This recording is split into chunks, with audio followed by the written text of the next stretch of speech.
चमकते तै सांगाच सारी मन मलकमूत बुरते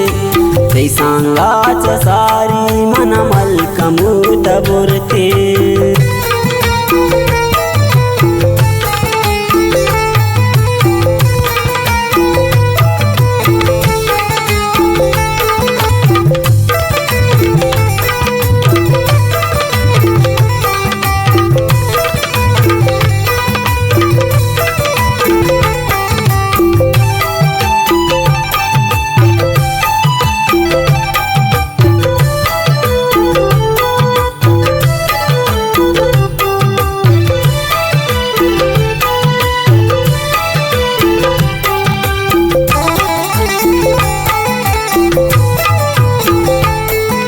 मबूज दात शरणं श्यामन मबेत दू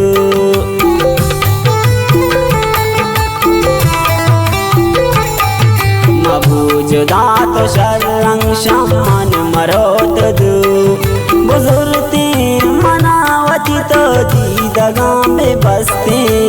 एक पाँच सारी मन मलकमूत बुरते तै सांगे हबर झामनी गोशाई चमकते तै सांगाच सारी मन मलकमूत बुरते तै सांगाच सारी मन मलकमूत बुरते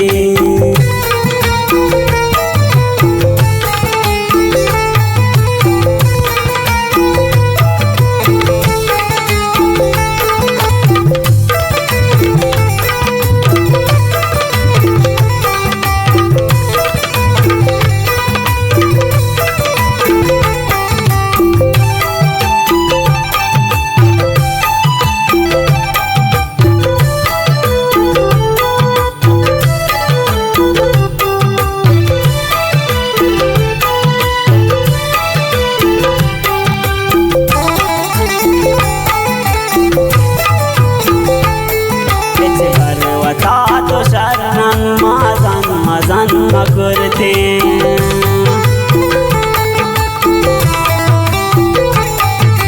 पर्वता तो शरणं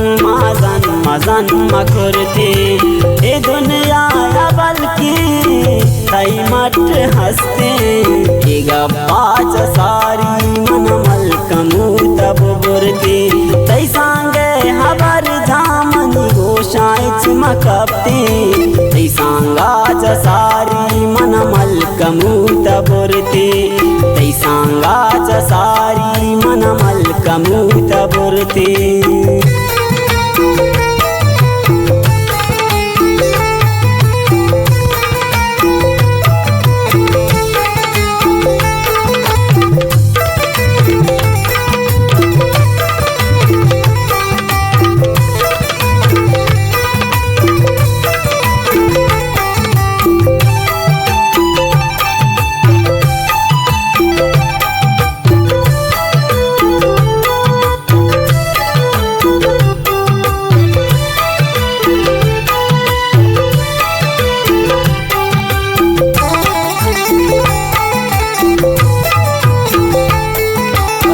बंगलावती तो जीवा ये सरागल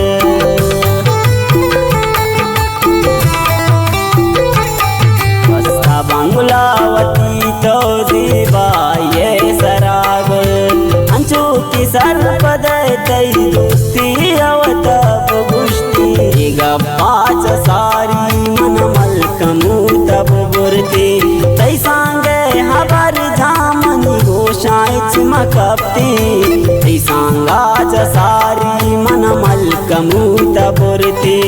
तै सांगाच सारी मन मलकमूत बुरते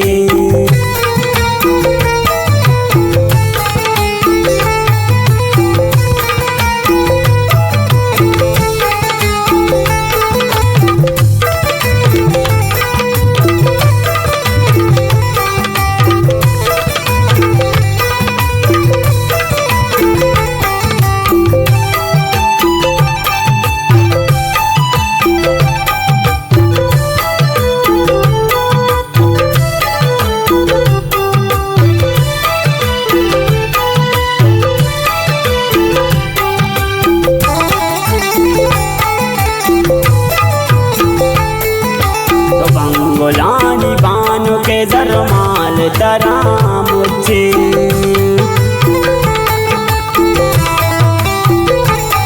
तो गंगुलानी बानु के जरमाल तरा मुझे तुम्हें वडीन मर्दुमा किलवाहद चूमा कुर्ती पाच सारी मन मलकमू तब बुरती तै सांगे हबर झामनी गोशाइच मकपती तै सांगा सारी मन मलकमू तब बुरती तै सांगा सारी मन